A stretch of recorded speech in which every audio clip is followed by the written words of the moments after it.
దీని ఏమంటారంటే మనకు లాహోర్ అమ్మేశారు, ఇవన్నీ కూడా చైనాకి అమ్మేశారు.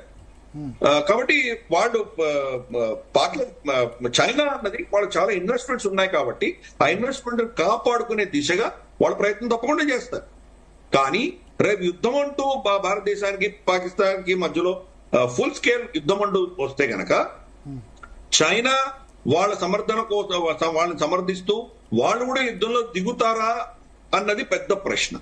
గతంలో చూస్తే కనుక ఎప్పుడు కూడా రాలేదు. వాళ్ళు 65 యుద్ధంలో రాలేదు, 71 యుద్ధంలో రాలేదు, 99లో రాలేదు.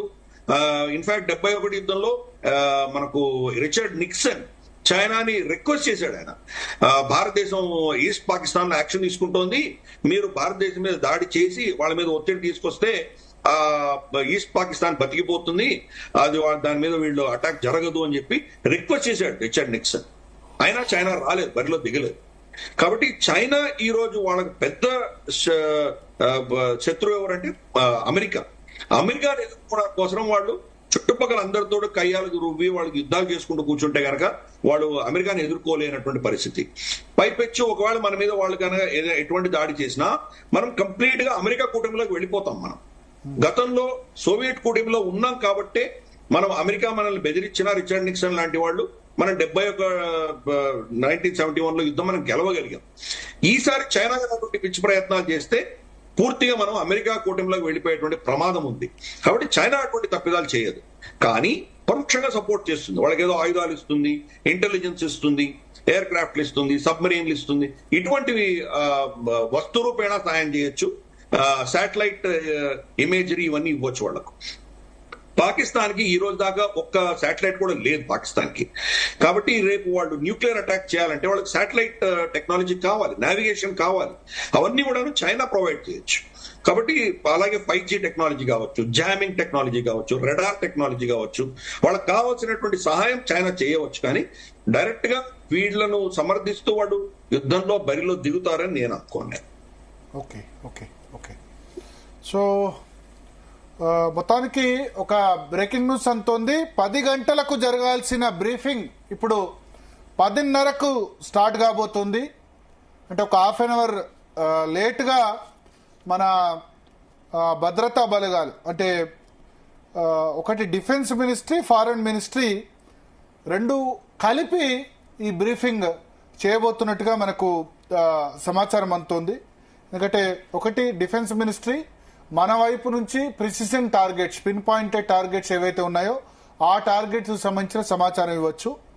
రెండోది ఫారెన్ మినిస్ట్రీ విదేశాలకు సమాచారం అందిస్తుంది, ఏ పరిస్థితిలో ఈ దాడులు చేయాల్సి వచ్చింది అన్న విషయాన్ని వాళ్ళు వివరించే అవకాశం ఉంది.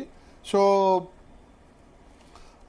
దీనికి సంబంధించిన రెండు డిపార్ట్మెంట్స్ కూడా పూర్తి స్థాయిలో బ్రీఫింగ్ 10 గంటలకు కాకుండా ఇప్పుడు 10:30 గంటలకు స్టార్ట్ అయ్యే అవకాశం కనిపిస్తోంది. సో మన దగ్గర ఏం జరుగుతుంది, తెలంగాణలో ఇవాళ మాక్ డ్రిల్ జరగబోతుంది 4 ఏరియాస్ లో సునీత. ఒకటి సికింద్రాబాద్ కంటోన్మెంట్, రెండోది గోల్కొండ కంటోన్మెంట్, ఆ తర్వాత కంచన్బాగ్ డిఆర్డిఓ దగ్గర, తర్వాత నాచారం. ఈ 4 ప్లేసెస్ లో కూడా మాక్ డ్రిల్ జరగబోతుంది. రేవంత్ రెడ్డి ఇవాళ దీని మీద రివ్యూ చేయబోతున్నట్టుగా మనకు సమాచారం అందుతోంది. కమాండ్ కంట్రోల్ సెంటర్లో రేవంత్ రెడ్డి ఈ ఓవరాల్ గా సెక్యూరిటీ అరేంజ్మెంట్స్ మీద, పాకిస్తాన్ పై భారత్ మెరుపు దాడి తదనంతర పరిణామాల మీద ఆయన రివ్యూ చేయబోతున్నారు. ఈ విషయం మీద మాట్లాడేందుకు మనతో పాటు మన ప్రతినిధి శ్రీచరణ్ లైవ్ లో సిద్ధంగా ఉన్నారు. Sricharan, sorry voice is not audible, will repeat the question. Revanth Reddy review చేయబోతున్నారు కదా, ఏ అంశాల మీద రివ్యూ చేయబోతున్నారు వాళ్ళ ఇంటిగ్రేటెడ్ కమాండ్ కంట్రోల్ సెంటర్ లో? పహల్గామ్ ఉగ్రవాది దాడి తర్వాత మొదటిసారిగా ఈ ఇండియా అటాక్ రిటాలియేషన్ అనేది స్టార్ట్ చేసిన విషయం తెలిసిందే. ఈ రోజు ఉదయం 1:44 అయితే ఈ రోజు ఆపరేషన్ సింధు నేపథ్యంలో ముఖ్యమంత్రి Revanth Reddy integrated command control లో కూడా ప్రత్యేకంగా ఒక సమీక్ష కూడా నిర్వహించబోతున్నారు. ఉదయం 11 గంటలకి ఆర్మీ, పోలీస్ తో పాటు డిజాస్టర్ మేనేజ్మెంట్, ఇతర సంబంధిత వివిధ విభాగాల ఉన్నతాధికారులతో కూడా ముఖ్యమంత్రి సమీక్షించున్నారు. ఢిల్లీలో ఉన్న ఉప ముఖ్యమంత్రి బట్టి విక్రమార్క సీఎం రేవంత్ రెడ్డి ఫోన్ చేశారు. తక్షణం బయలుదేరి హైదరాబాద్ రావాల్సిందిగా కూడా సూచన చేశారు. ఆపరేషన్ సింధూర్ నేపథ్యంలో దేశ రక్షణలో హైదరాబాద్ వ్యూహాత్మక ప్రాంతంగా ఉన్నందున డిఫెన్స్ విభాగాలకు స్థావరంగా ఉన్న తాజా పరిస్థితులపై ఎప్పటికప్పుడు అప్రమత్తంగా ఉండేలా అన్ని విభాగాలు కూడా సీఎం దిశానిర్దేశం చేయనున్నారు. ఈ రోజు సాయంత్రము హైదరాబాద్ లో పలు చోట్ల జరిగే మాక్ డ్రిల్ కు స్వయంగా ముఖ్యమంత్రి రేవంత్ రెడ్డి కూడా పర్యవేక్షించనున్నారు. హైదరాబాద్ కి ప్రత్యేకంగా చెప్పాలంటే ఇక్కడ 2 బెటాలియన్ ఆర్మీ ఫోర్సెస్ కూడా ఉన్న విషయం తెలిసిందే. ఒకటి అల్వాల్ తో పాటు అలాగే ఇంకొకటి లంగర్ హౌస్ దగ్గర. ఇండియాకి ఇండిపెండెన్స్ తర్వాత 1948 లో ఎప్పుడైతే ఆపరేషన్ పోలో సర్దార్ వల్లభాయ్ పటేల్ భారతదేశం మొదటి హోంమంత్రి ఆయన ఆపరేషన్ పోలో ఏదైతే చేపట్టారో అప్పుడు నిజాం రాజు తర్వాత ఆపరేషన్ పోలో తర్వాతే లొంగిపోయిన విషయం తెలిసిందే. అయితే ముందస్తుగా ఎప్పటికైనా కూడా భారతదేశంలో జియోగ్రఫికల్ గా కానీ ఏదైనా న్యాచురల్ గా కూడా సేఫెస్ట్ డెస్టినేషన్ హైదరాబాద్ గా, అలాగే హైదరాబాద్ లో కూడా ఒక 2వ పార్లమెంట్ సెకండ్ క్యాపిటల్ గా కూడా చేర్చాలని అప్పట్లో కూడా ప్రపోజల్ పెట్టారు సర్దార్ వల్లభాయ్ పటేల్. ఎందుకంటే సీ షోర్ ప్లేస్ నుంచి మన దగ్గరికి నియర్ బై గుంటూరులో సముద్ర తీరం ఉంది. గుంటూరు నుండి హైదరాబాద్ చేరుకోవడానికి 6 గంటల సమయం పడుతుంది. అలాగే నార్త్ నుంచి కూడా ఇక్కడికి రావాలంటే more than minimum 12 to 18 hours పడుతుంది. సో జియోగ్రఫికల్ గా ఒకవేళ ఎయిర్ స్పేస్ వాడిన ఏరోప్లేన్ నుంచి వచ్చినా కూడా మినిమం 2 నుంచి 3 గంటల సమయం పడుతుంది. కాబట్టి Hyderabad is the safest destination Delhi capital తర్వాత అన్న చందన కూడా ముందస్తుగా అప్పట్లోనే సర్దార్ వల్లభాయ్ పటేల్ హైదరాబాద్ ని ఒక సేఫెస్ట్ డెస్టినేషన్ గా కూడా భావించారు. సో ఇప్పటికీ డిమాండ్ ఉంది హైదరాబాద్ లో దేశానికి 2వ రాజధానిగా చేయాలి, ఇక్కడ కూడా ఒక పార్లమెంట్ భవనం కట్టాలి, అలాగే 3 సెషన్లలో ఖచ్చితంగా ఒక సెషన్ పార్లమెంట్ సెషన్ అనేది హైదరాబాద్ లో నిర్వహించాలనే డిమాండ్ కూడా ఉంది. అయితే హైదరాబాద్ లో ఇప్పటికి 2 బెటాలియన్ ఆర్మీతో పాటు అటు అల్వాలో అలాగే ముందుగా అనుకున్నట్టు లంగర్ హౌస్ లో, దీంతో పాటు గ్లైడర్ పైలట్ ట్రైనింగ్ 1933లో నిజాం రాజు ఏదైతే స్థాపించాడో ఇప్పటికీ ఎయిర్ ఫోర్స్ లో ఇప్పుడు భారతదేశ వాయుసేనలో ఎవరెవరైతే పైలట్లు వర్క్ చేస్తారో వాళ్ళందరూ కూడా దుండిగల్ ఎయిర్ ఫోర్స్ స్టేషన్ లోనే శిక్షణ తీసుకుంటారు. దీంతో పాటు అలాగే ఇక్కడ నేషనల్ పోలీస్ అకాడమీ ఉంది. Government institution, central government institutions ప్రత్యేకంగా ఇక్కడ ఎక్కువగా ఉన్నాయి. దీంతో పాటు 4 ఎయిర్ బేస్ లో, ఒకటి శంషాబాద్ ఎయిర్పోర్ట్, అలాగే బేగంపేట, దీంతో పాటు దుండిగల్, హకీంపేట ఎయిర్ బేస్ అనేది ప్రత్యేకంగా ఆర్మీ గురించి నిర్ణయించింది. దానికి ప్రత్యేకంగా ఇటీవల కాలంలో కూడా ఆర్మీ ఎక్సర్సైజ్లు ఉంటాయి. అలాగే రాష్ట్రపతి కానీ ఉపరాష్ట్రపతి కానీ పలుమార్లు ప్రధానమంత్రి నరేంద్ర మోదీ కూడా అదే ఎయిర్ బేస్ ని కూడా వాడుతూ ఉంటారు. సో ఈ నేపథ్యంలో హైదరాబాద్ అనేది స్ట్రాటజికల్ గా కూడా చాలా ఇంపార్టెంట్. అండ్ హైదరాబాద్ కూడా మరొక కూడా ప్రభుత్వాలన్నీ కూడా అపవాదాలు మూటగట్టుకున్నాయి. అది కాంగ్రెస్ కానీ బీఆర్ఎస్ కానీ ఏ ప్రభుత్వమైనా ఇక్కడ ప్రత్యేకంగా ఒక మైనారిటీ ఓటు బ్యాంకు గురించి రోహింగ్యాలను ఎంకరేజ్ చేస్తుంది. ఓల్డ్ సిటీలో ఎవరి దగ్గర ప్రాపర్ గా ఓటర్ ఐడి కానీ ఆధార్ కార్డు అనేది ఉండదు. సో ఇప్పుడు వాళ్ళందరికీ కూడా సో ఇది కాస్త సెన్సిటివ్ ప్రాంతంగా కూడా ఉంది. సో ఉత్తరప్రదేశ్ నార్త్ ఇండియాలో ఏ రేంజ్ లో కూడా కొంచెం సిచ్యువేషన్ అనేది ప్రత్యేకంగా ఇట్లాంటి సెన్సిటివ్ ఇష్యూస్ అప్పుడు అదుపు తప్పే అంశాలలో ఉత్తరప్రదేశ్ నార్త్ ఇండియాలో పలు స్టేట్స్ ఎలాగో సిమిలర్ గా సదరన్ స్టేట్స్ లో హైదరాబాద్ తర్వాత నెక్స్ట్ బెంగళూరు, కానీ హైదరాబాద్ మొదటి నుంచి కూడా కాస్త సెన్సిటివ్ ప్లేస్ గా కూడా అభివర్ణిస్తారు. సో ఈ నేపథ్యంలో ముఖ్యమంత్రి Revanth Reddy integrated command control లో దీనిపైన పూర్తి స్థాయిలో ఆర్మీ అధికారులతో కూడా ఈరోజు సమావేశం అయ్యి ఈ మాక్ డ్రిల్స్ లో కూడా స్వయంగా కూడా ఆయన పర్యవేక్షణించున్నారు. అయితే శ్రీచరణ్, ఈ సమావేశానికి సంబంధించి ఎవరెవరు రాబోతున్నారు, దీనికి సంబంధించిన డీటెయిల్స్ ఏంటి? ఆల్రెడీ అటు డిప్యూటీ సీఎం కి కూడా పిలుపు అందినట్లు తెలుస్తుంది, ఏంటి? దీనికి సంబంధించి ఆ పోలీస్ డిపార్ట్మెంట్ తో పాటు డిజాస్టర్ మేనేజ్మెంట్ అలాగే ఇక్కడ ఉన్న బెటాలియన్ చీఫ్స్ ఎవరైతే ఉన్నారో ఆర్మీకి చెందిన వాళ్ళు ఆ అధికారులందరూ కూడా ఈ రోజు ముఖ్యమంత్రి రేవంత్ రెడ్డి నేతృత్వంలో సమీక్షా సమావేశంలో కూడా పాల్గొననున్నారు. సునీత, ఓకే. అయితే శ్రీచరణ్, ఏదైతే మాక్ డ్రిల్ ఈవినింగ్ ఉండబోతుందో దీనికి సంబంధించి ప్రజలకు ఏమైనా వివరాలు అందాయా? ఏ రకంగా ఉండాలి, ఏంటి, ఏమైనా అలర్ట్స్ జారీ చేశారా? Sorry, will you repeat the question again? Sricharan, ఆ మాక్ డ్రిల్ కి సంబంధించి ప్రజలకు ఏమైనా ముందుగానే అవగాహన ఉందా?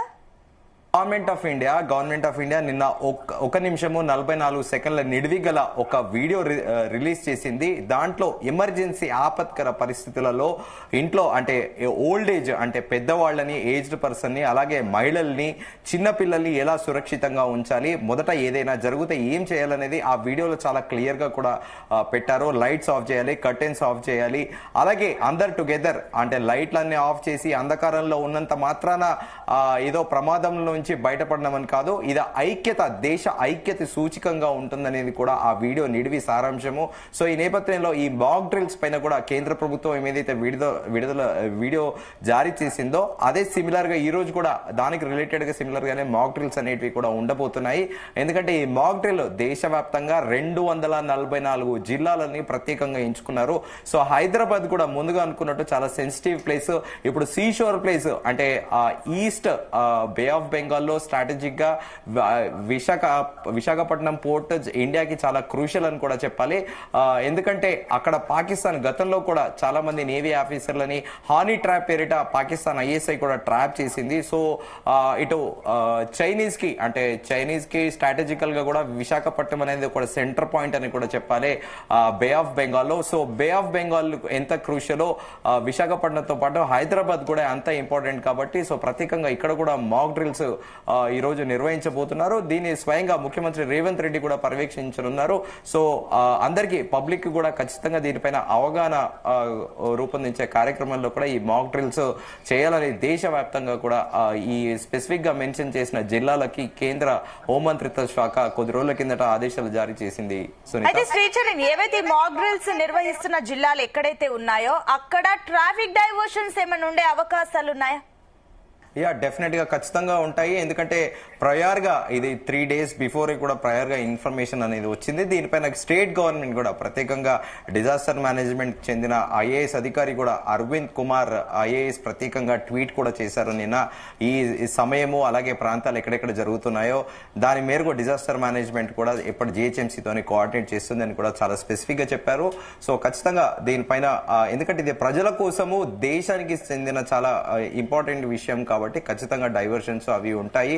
సో దానికి తగ్గట్టు కూడా ప్రభుత్వం ఇప్పటికే దానికి సంబంధించిన ఏర్పాటు కూడా చేసింది. సునీత, అయితే శ్రీచరణ్, ఏదైతే ఈ మాక్ డ్రిల్ కి సంబంధించి అటు ఆల్రెడీ అధికారులు పలు సూచనలు జారీ చేస్తున్నట్లు తెలుస్తుంది. అండ్ ఈ మాక్ డ్రిల్ సమయంలో ఏమైనా విద్యుత్ అంతరాయం ఉంటుందా? విద్యుత్ కట్ చేస్తారా? ఎమర్జెన్సీ కాబట్టి ప్రజలకి జస్ట్ ఒక ప్రాక్టీస్ కాబట్టి ఆ రకంగా ఏమైనా చేస్తారా? ఇది ఈవినింగ్ 4 o'clock మాక్ డ్రిల్ అనేది స్టార్ట్ అవుతుంది. ఒకవేళ ఇన్ కేస్ అది మాక్ డ్రిల్ అనేది స్టిల్ 6:37 వరకు ఎక్స్టెండ్ చేస్తే మేబీ పవర్ కట్ అనేది ఉంటుంది. కానీ డే లైట్ లో చేస్తున్నారు కాబట్టి మోస్ట్లీ పవర్ కట్ అనేది ఉండకపోవచ్చు. సునీత, ఒకవేళ టైం ఎక్స్టెండ్ అయితే డెఫినెట్ గా మేబీ ఉండొచ్చు.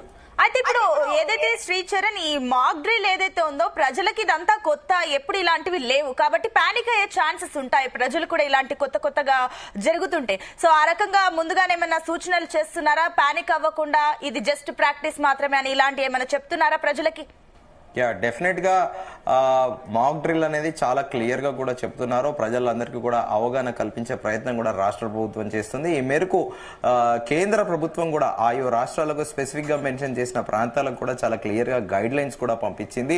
సో న్యాచురల్ గానే అంటే కొంతమంది మాక్ డ్రిల్ కి మెంటల్ గా ప్రిపేర్ అయిన వాళ్ళు ఓకే, కానీ ఆల్ ఆఫ్ సడన్ గా ఆ మాక్ డ్రిల్ అనేది ఎమర్జెన్సీ తరహాలో కూడా ఉండడంతో కొంతమంది దాన్ని అవగాహన అర్థం చేసుకునేందుకు కాస్త సమయం పడుతుంది. కొంతమంది భయపడే అవకాశం కూడా ఉంది. ఈ మేరకు రాష్ట్ర ప్రభుత్వం కూడా క్లియర్ గా అవగాహన కల్పించేటందుకు అయితే ప్రయత్నం అయితే చేస్తుంది. ఎగ్జాక్ట్లీ శ్రీచరణ్, ఇప్పుడు ఎమర్జెన్సీ అన్నప్పుడు కూడా నార్మల్ గా ఏవైతే అన్ని దగ్గర పెట్టుకోవాలి, ఫుడ్ కానివ్వండి, వాటర్ కానివ్వండి, మందులు కానివ్వండి, టార్చ్ లైట్స్ ఇలాంటివన్నీ కూడా ఉంటాయి. సో ఇవన్నీ కొత్త కాబట్టి ప్రజలకు ఏ రకంగా చెప్తున్నారు ఈ విషయం? డెఫినెట్లీ ఎడ్యుకేటెడ్ పీపుల్ అయితే అంటే న్యూస్ పేపర్స్ ని ఫాలో అవ్వడం కానీ కరెంట్ ట్రెండ్స్ ఈవెంట్స్ న్యూస్ ని ఫాలో అయ్యే వాళ్ళు పెద్దగా పానిక్ అవ్వకపోవచ్చు. కానీ కొంతమంది అంటే ఏజ్డ్ పర్సన్స్ కానీ అలాగే లైఫ్ లో ఎప్పుడు కూడా ఇలాంటి మాక్ డ్రిల్స్ ఎక్స్పీరియన్స్ చేయని వాళ్ళు మాత్రం ఖచ్చితంగా భయాంతులకు గురయ్యే అవకాశం ఉంది. యూజువల్ గా రైల్వే స్టేషన్స్ లో కూడా మనం యూజువల్ గా చూస్తాము, సికింద్రాబాద్ లో కూడా అప్పటికప్పుడు మాక్ డ్రిల్స్ చేస్తుంటారు. అంటే ప్యాసింజర్స్ లైవ్ అంటే తమ ట్రైన్ లో బోర్డ్ అయ్యేటందుకు సిద్ధంగా ఉంటారు. వాళ్ళు కూడా ఒక్కొక్కసారి అర్థం కాకుండా కాస్త భయానికి లోనవుతుంటారు. అయితే ప్రభుత్వం ఏంటంటే ప్రాక్టికల్ గా ఉండాలి. ప్రజలు ఇట్లాంటి ఆపత్కాల పరిస్థితుల్లో, ఎమర్జెన్సీ పరిస్థితులలో ఎలా రెస్పాండ్ అవుతారో, ఎలా రియాక్ట్ అవుతారో, తమని ఎలా డిఫెండ్ చేసుకుంటారో అనే ఆస్పెక్ట్ లోనే కూడా మాక్ డ్రిల్స్ అనేటివి ఉంటాయి. సో మాక్ డ్రిల్స్ లో ఖచ్చితంగా అక్యురేట్ గా ఈ టైప్ ఆఫ్ మాక్ డ్రిల్స్ చేస్తారా లేకపోతే డిఫరెంట్ చేస్తారా అనేది కాకుండా ప్రజలు పానిక్ అవ్వకుండా ప్రెసెన్స్ ఆఫ్ మైండ్, ఆ పరిస్థితుల దృష్ట్యా దాని ఆ డిఫికల్ట్ సర్కమ్స్టెన్సెస్ లో నుంచి ఎలా బయటపడాలి, ఆ ప్రెసెన్స్ ఆఫ్ మైండ్ ఎలా యూజ్ చేయాలనే దానిపైన కూడా ఖచ్చితంగా ఎడ్యుకేట్ అయితే చేస్తారు. Right Sricharan, thank you.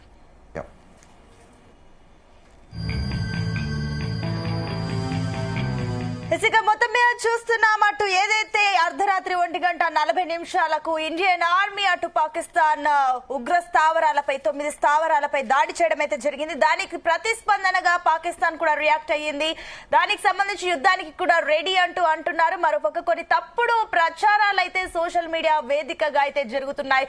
ప్రజలు వాటిని ఏమాత్రం నమ్మొద్దు అంటూ ఉంది. ఎందుకంటే ఇందాక మా చీఫ్ ఎడిటర్ భరత్ చెప్పినట్లుగా కూడా ఏదైతే ఇండియన్ ఆర్మీ దాడి చేసినట్లుగా ఏవైతే మనకు విజువల్స్ ఉన్నాయో, పాకిస్తాన్ చెప్తున్న దాని ప్రకారం ఆ దాడులకు సంబంధించి కానీ ఆ విజువల్స్ కానీ ఫోటోగ్రాఫ్స్ కానీ బయటకు రావాలి. కానీ అలాంటివి ఏమీ జరగలేదు. కేవలం ఇది పాక్ కుట్ర మాత్రమే. కాబట్టి ప్రజలు మాత్రం నమ్మొద్దు.